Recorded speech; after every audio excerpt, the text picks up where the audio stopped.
Book 7 of 2920, The Last Year of the First Era, Sun's Height, by Karlovac Townway, Volume 7 of a historical series about Vivec and the Empire. 4th, Sun's Height, 2920, The Imperial City, Cyrodiil. The Emperor Riemann III and his potentate, Verzeduche, took a stroll around the Imperial Gardens, studded with statuary and fountains. The North Gardens fit the Emperor's mood, as well as being the coolest acreage in the city during the heat of summertide. Austere tiered flower beds of blue, grey and green towered all around them as they walked. "Vivec has agreed to the prince's terms for peace," said Raymond. "My son will be returning in 2 weeks' time." "This is excellent news," said the potentate carefully. "I hope the Dunmer will honor the terms. We might have asked for more, the fortress at Blackgate, for example. But I suppose the prince knows what is reasonable.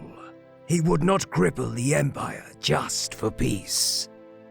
"I have been thinking lately of Regia and what caused her to plot against my life," said the Emperor, pausing to admire a statue of the slave queen, Alessia, before continuing. "The only thing I can think of to account for it is that she admired my son too much. She may have loved me for my power and my personality, but he, after all, is young and handsome, and will one day inherit my throne. She must have thought that if I were dead, she could have an emperor who had both youth and power." "The prince was in on this plot?" asked Verzeduche. It was a difficult game to play, anticipating where the Emperor's paranoia would strike next. "Oh, I don't think so," said Riemann, smiling. "No, my son loves me well." "Are you aware that Corda, Regia's sister, is an initiate of the Morrowind Conservatorium in Hagath?" asked the potentate. "Morrowind?" asked the Emperor. "I've forgotten. Which god is that?" "Lusty fertility goddess of the Yokudans," replied the potentate. "But not too lusty like Debella. Demure, but certainly sexual." "I am through with lusty women. The Empress, Regia, all too lusty. A lust for love leads to a lust for power." The Emperor shrugged his shoulders. "But a priestess in training, with a certain healthy appetite, sounds ideal. Now, what were you saying about the Black Gate?" 6th, Sun's Height, 2920, Thurzo Fortress, Cyrodiil. Regia stood quietly looking at the cold stone floor while the Emperor spoke. He had never before seen her so pale and joyless. She might at least be pleased that she was being freed, being returned to her homeland. Why, if she left now, she could be in Hammerfell by the Merchants' Festival. Nothing he said seemed to register any reaction from her. A month and a half stay in Thurzo Fortress seemed to have killed her spirit. "I was thinking," said the Emperor at last, "of having your younger sister Corda up to the palace for a time. I think she would prefer it over the conservatorium in Hagath, don't you?" Reaction at last. Regia looked at the Emperor with animal hatred, flinging herself at him in a rage. Her fingernails had grown long since her imprisonment, and she raked them across his face into his eyes. He howled with pain, and his guards pulled her off, pummeling her with blows from the back of their swords, until she was knocked unconscious. A healer was called at once, but the Emperor Riemann III had lost his right eye. 23rd, Sun's Height, 2920, Balmora, Morrowind. Vivec pulled himself from the water, feeling the heat of the day washed from his skin, taking a towel from one of his servants. Sotha Sil watched his old friend from the balcony. "It looks like you've picked up a few more scars since I last saw you," said the sorcerer. "Azura granted that I have no more for a while," laughed Vivec. "When did you arrive?" "A little over an hour ago," said Sotha Sil, walking down the stairs to the water's edge. "I thought I was coming to end a war, but it seems you've done it without me." "Yes, 80 years is long enough for ceaseless battle," replied Vivec, embracing Sotha Sil. "We made concessions, but so did they. When the old Emperor is dead, we may be entering a golden age. Prince Juliek is very wise for his age. Where is Almalexia?"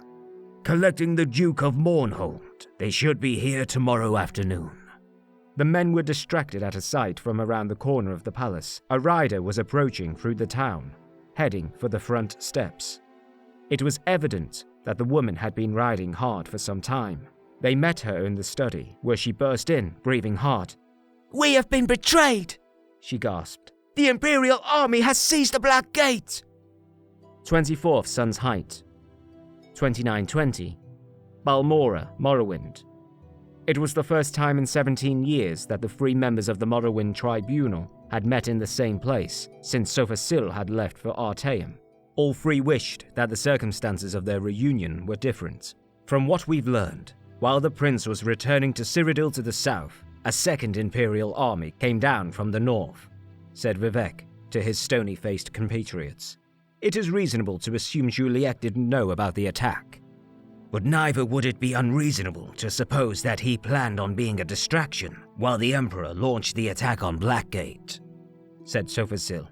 This must be considered a break of the truce. Where is the Duke of Mournhold? Asked Vivec. I would hear his thoughts on the matter. He is meeting with the Night Mother in Tel Aruhn, said Alexey quietly.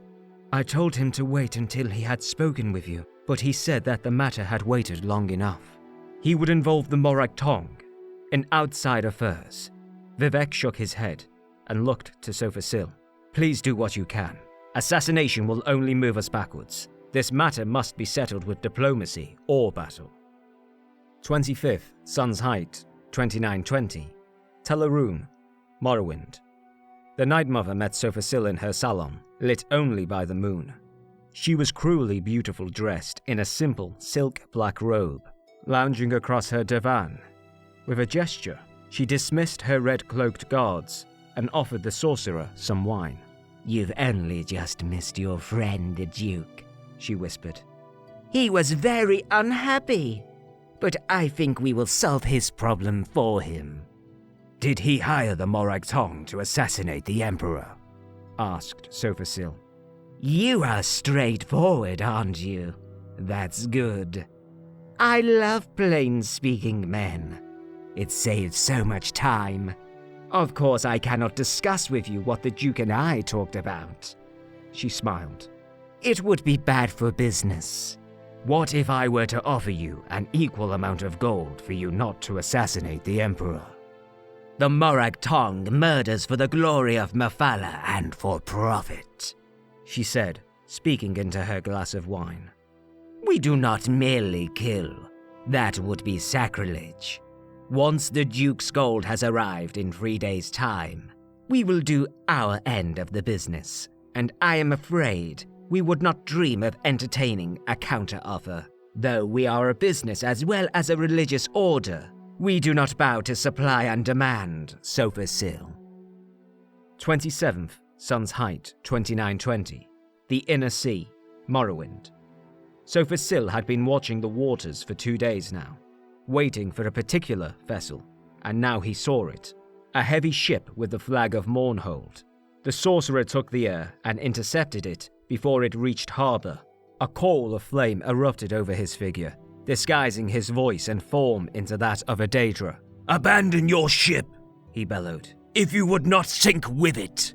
In truth, Sotha Sil could have exploded the vessel with but a single ball of fire, but he chose to take his time, to give the crew a chance to dive off into the warm water. When he was certain there was no one living aboard, he focused his energy into a destructive wave that shook the air and water as it discharged. The ship and the Duke's payment to the Morag Tong sunk to the bottom of the Inner Sea. Night Mother, thought Sotha Sil as he floated towards shore to alert the harbormaster that some sailors were in need of rescue. Everyone bows to supply and demand. The year is continued in Last Seed.